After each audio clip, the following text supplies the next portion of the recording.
ليه الكوره في مصر ما بقاش ليها مستهلك؟ خلينا الاول نتكلم في ان الكوره هي منتج زي اي منتج، زي المسرحيات، زي الافلام، زي اي حاجه. ففي فرق بين ان انا امثل مع واحد صاحبي عشان احنا بنحب التمثيل، بنروح نعمل الكلام ده كهوايه زي اي حد بيأجر ملعب وبيروح يلعب كوره، وفي فرق بين ان انا بقدم منتج للناس عشان الناس تدخل تتفرج علينا واحنا بنلعب او واحنا بنمثل او واحنا بنغني لاي سبب. بس خلينا الاول نسال السؤال، هو ليه ما بقاش في جمهور اللي احنا بنقدمه للمنتج بتاعنا؟ طيب خلينا اضرب لكم مثل بسيط. زمان واحنا صغيرين ما كناش بنحب مثلا البصل والثوم في الاكل، بس اكتشفنا لما كبرنا ان ده افيد حاجه وان ده الحاجه اللي بتدي طعم للاكل. هو نفس الكلام اللي حصل مع الانديه الجماهيريه. انا مثلا واحد بشجع نادي جماهيري كبير، كان بيبقى تقيل على قلبي قوي ان الاهلي يروح يلاعب فريق زي غزل المحله في ملعبه. بنسبه كبيره في نقط مفقوده النهارده، انا خسرت حاجه النهارده. كذلك مع الاتحاد، كذلك مع المصري، كذلك مع الاسماعيلي، ونفس الكلام مع الفرق دي فيما بينها. كان الدوري كان ليه طعم، كان فيه جمهور، الناس كانت بتروح. طيب ايه اللي خلى مفيش جمهور؟ اللي بيقال او اللي الناس بتحاول تصدره او بعض الناس بيحاولوا يصدروه، اصل الحكومه مش عايزه ان يبقى فيه جمهور. المشكله كلها بدات يعني وقت الثوره مع انشغال الامن والكلام ده كله في ان هم عندهم مشاكل تانية وعندهم حاجات تانية، فالكوره تأمينها بقى حمل. لان باختصار جمهور الكوره جمهور عصبي، وده طبيعي. ده عايز ان هو يكسب، وده عايز يكيد ده والكلام ده كله.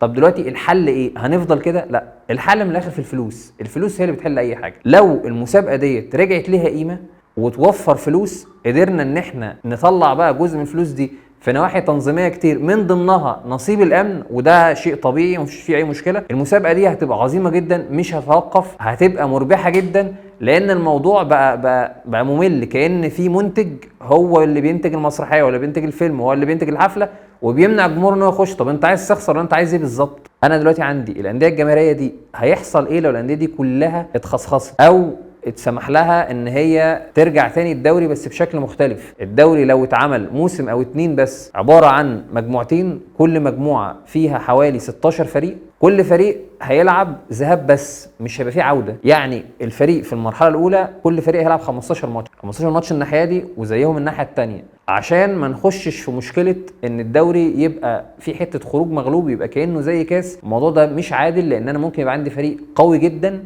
ممكن يكسب الدوري بمنتهى السهوله، بس يطلع في ماتش ويبقى راح مجهوده كله عشان خاطر ماتش.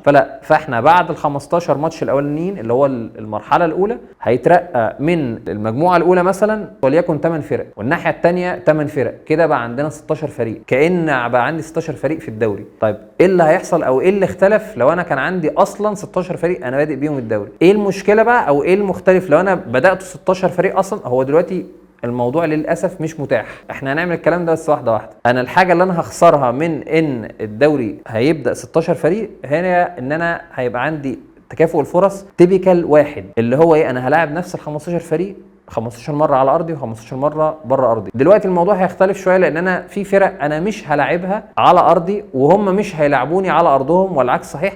بس احنا في حاجه احنا عايزين نقولها، هو اصلا اغلب الفرق دلوقتي ما بقتش تلعب على ارضها. يعني الاهلي ممكن تلاقيه ماتش بيلعب المفروض على ارضه، بس الماتش بيبقى في برج العرب او في القاهره او في السلام، وكذلك الزمالك. واغلب الفرق زي فرق الجيش او الشرطه او الكلام ده برضو ملاعبها بتتغير من وقت للتاني. احنا بنعمل كده من اجل ان احنا بنأسس نظام جديد. هو في الاخر احنا مش هنفضل كده كتير، ممكن الموضوع يقعد له 3 4 5 مواسم بالكتير قوي، وعشان نرجع لان احنا 16 فريق. طب ايه اللي هيحصل في ال3 أو 4 أو 5 سنين دول؟ اللي هيحصل ان انا اجباري هصعد الفرق الجماهيريه كاني بعمل لهم دعايه، والفرق دي هتطرح في البورصه واحده واحده. انا لما هشتري حاجه بتكسب او حاجه ليها جمهور او حاجه بتبيع، انا بالتبعيه هكسب. احنا ليه بقى بنعمل كل الكلام ده؟ عشان نرجع الجماهير، عشان نعرف نبيع السلعه بتاعتنا. انا دلوقتي عندي ازمه، المفروض ان انا بعرض الحاجه اللي ناجحه عندي، فانا هعمل الكلام ده عشان اعرض الانديه ديت، يا جماعه انا عندي سلعه، سواء المنصوره، سواء سمنود، سواء طلخه، سواء المحله، سواء البلديه، سواء اي حد. بعد ما الناس هتيجي تتفرج، والله ده انا عندي الناس دي بتلعب في الدوري الممتاز، مش لسه هاخدها واتعب معاها، وفي ناس عندها استعداد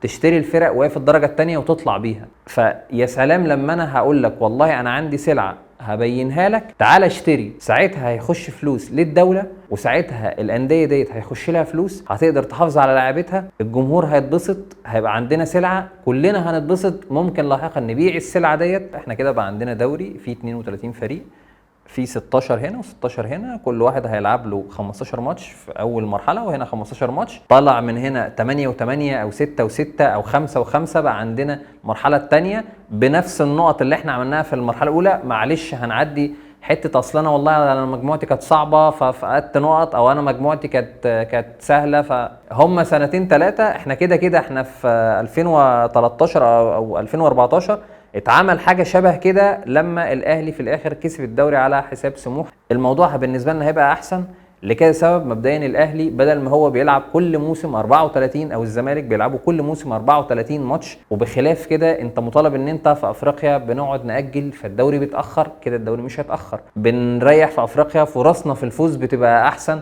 هنعرف نجمع المنتخب تاني. احنا زمان كان عندنا تجمعات كتيرة جدا حتى بخلاف التوقفات الدولية، حتى بخلاف توقفات الأجندة الدولية. وبذلك الأهلي هيبقى لعب له بدل ما انت بتلعب 34 ماتش، لا ممكن تلعب 30 ماتش بس، ممكن تلعب أقل من كده لو صعدنا عدد أقل من المرحلة الأولى سواء هنا أو هنا. وكده أو كده الفرق الكبيرة هتفضل بقيمتها. كده انا صعدت السلع المهمه اللي عندي، طلعتها تاني. المراحل برضو الناس اللي تحت دي ممكن تصفي مع بعض، او على الاقل اخر 2 هنا واخر 2 هنا، او اخر 4 هنا واخر 4 هنا، ده يلاعب ده وهكذا، وينزل في الاخر 3 ويصعد 3 غيرهم وهكذا. باختصار الفكره دي هتحسن كل حاجه لمده 3 4 او 5 سنين.